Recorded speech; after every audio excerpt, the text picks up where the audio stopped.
Buenas tardes amigos, en esta oportunidad queremos enseñarle cómo programar el teclado Yamaha 550. Vamos a ver desde el procedimiento, desde el principio hasta el final.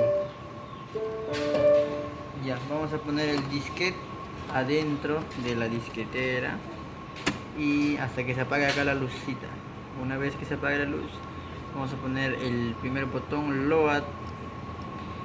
Después vamos a aplazar este botón que está por acá, que es más. A ver. A ver, acá vamos a buscar for rock hasta que diga la pantalla load ok. Después que aparezca eso, vamos a poner acá, vamos a pasar acá el símbolo de más, que sí es, y vamos a esperar a que se cargue hasta el 100%. 59.99.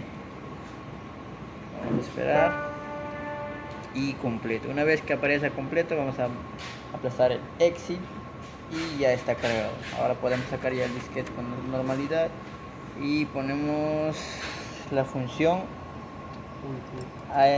Nos debería aparecer memoria. Aquí está memoria justo. Aplastamos next y ya estamos dentro de la memoria.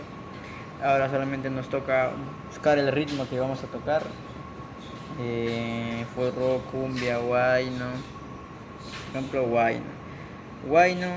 Ahora vamos a cargar el ritmo al teclado porque ahorita está en piano, sigue. Apagamos esta lucita de acá.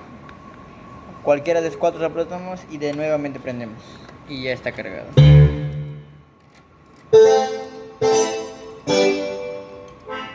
Y los cuatro bancos. Ya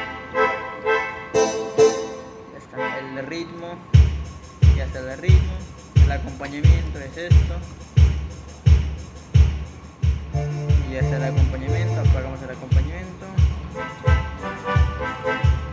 Y eso sería todo. Muy bien, así que mis amados amigos, aprendiendo a programar el Yamaha 550 de manera fácil en 2 minutos. Bendiciones.